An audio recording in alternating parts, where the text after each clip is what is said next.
Добро вечер од Вашингтон. Ова е Newsflash ТВ журналот на Гласот на Америка на македонски. Вечерва со вас ќе биде Ведран Андоновски. Пред утрешното редовно годишно обраќање во Конгресот, Барак Обама со економијата на ум. Американскиот председател денес ќе се сретне со конгресни представници и економски стручњаци. Белата куќа вели дека тема на средбата ќе биде фискалната одговорност. Деталите на буџетскиот план за 2010 ќе бидат објавени подоцна неделава, но владини лица викендов преку медиумите акцентираа дека председателот во наредните 4 години има намера да го намали огромниот буџетски дефицит за половина. Првите лица од деловниот сектор, од синдикатите, академици, сенатори и конгресмени ќе присуствуваат на средбата во Белата куќа посветена на буџетот.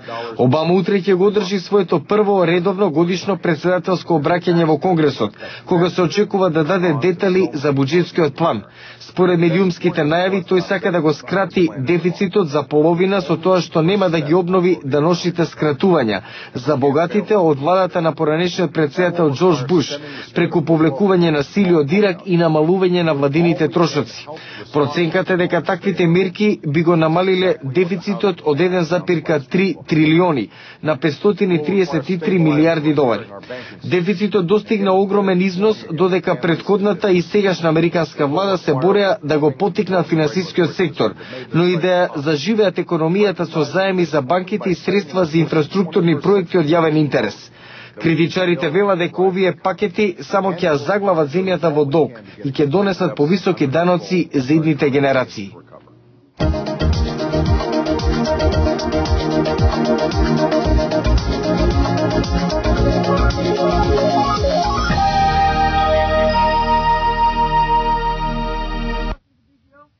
Министрите за надворешни работи на Афганистан и Пакистан неделава во Вашингтон заедно со првите американски владини лица ќе учествуваат во преразгледувањето на американската политика кон регионот. Пакистанскиот министер Шах Махмуд Куреши ќе се сретне со државниот секретар Хилари Клинтон и специјалниот пратеник за Афганистан и Пакистан Ричард Холбрук. Афганистанскиот министер Ранџин Датфар Спанта со колегите од САД и Пакистан на заедничка средба ќе разговара за борбата против тероризмот. Американската влада изрази загрижена за недавнешната спогодба на пакистанската влада со талибанските милитанти за примена на строги исламски правила шеријат во пакистанскиот северозападен регион СВАТ.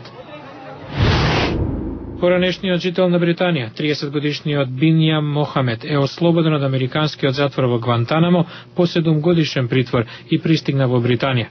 Тој е првиот притвореник од Гвантанамо кој се најде на слобода откако председателот Барак Обама стапи на функцијата и нареди преглед на тамошните случаи и затворање на Гвантанамо во рок од 1 година. Мохамед беше обвинет дека бил на обука во камп на Ал-Каида во Афганистан и дека учествувал во заговор за напад со радиоактивна бомба. Американскиот оддел за правда соопшти дека меѓувладино тело заклучува дека неговото префрлање во Британија е во согласност со националната безбедност и надворешно политичките интереси на САД, како и во интерес на правдата.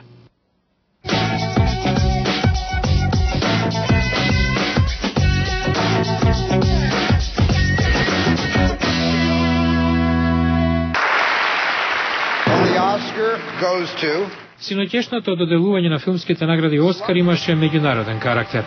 Slumdog Millionaire, сниман во Индија, го освои престижниот Оскар за најдобар филм на гламурозната церемонија во Лос Анџелес, Калифорнија. Филмот во кој настапува британска и индиска актерска екипа освои вкупно 8 Оскари. Британската актерка Кейт Винслет беше прогласена за најдобра женска актерка за улогата во филмот The Reader. Починатиот австралиски актер Хит Леџер доби Оскар за споредна машка улога за ликот Джокер, непријателот на Бетмен во The Dark Knight. Шпанската актерка Пенелопи Круз победи во истата категорија за улогата во Вики Кристина Барселона. Шон Пен пак си замина со Оскар за најдобра машка улога во филмот Милк, портрет на Харви Милк, политичар и активист хомосексуалец.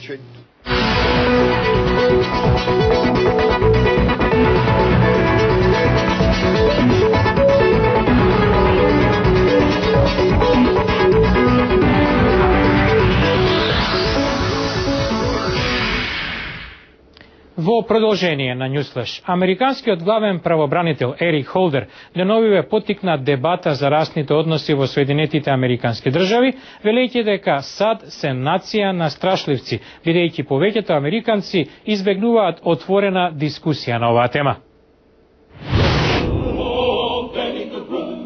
По повод февруари, месецот на историјата на афроамериканците, Ерик Холдер, кој е првиот главен правобранител црнец, кажа: Иако земјата гордо мисли за себе како место на етничко прелевање, за расните прашања секогаш сме биле, а и натаму сме на многу начини во основа земја на страшливци. Иако расните прашања и натаму се голем дел од политичката дискусија, а многу од нив остануваат нерешени, ние, просечните американци, едноставно не разговараме доволно меѓу себе за расата. Холдер тврди дека иако американците на големо се интегрирани на работното место од понеделник до петок, црнците и белците навидум живеат одвоено за време на викендот. Тој смета дека е време за искрена дискусија за расните односи. Ги запрашавме американците што мислат. Сите имаме одговорност да ја унапредиме ситуацијата. Бели, црни, латино, зелени, сини. Поради расата се водеше граѓанска војна и многу храбри загинаа за да стават крај на робството. Луѓе од разни раси и етнички потекло учествуваа во движењето за граѓански права. Одминавме голем пат. Делумно се согласувам со него, но сметам дека Америка стана многу поразновидна.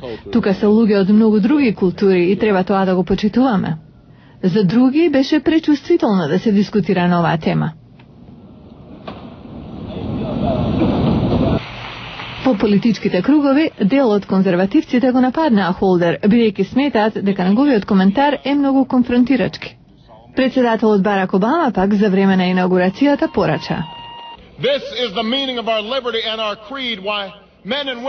Ова е значењето на нашата слобода и верба. Луѓе од сите раси и вери заеднички да слават. И човек чиј татко пред 60 години најверојатно не би бил послужен во ресторан, сега да стои пред вас и да даде заклетва како председател.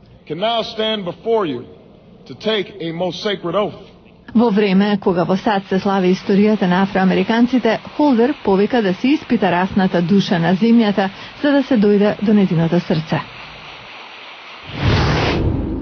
Тоа беше се за ова издание. Го гледавте Newsflash, ТВ журналот на Гласот на Америка на македонски од студиото во Вашингтон. Вечерва со вас беше Ведран Андоновски. Пријатна вечер.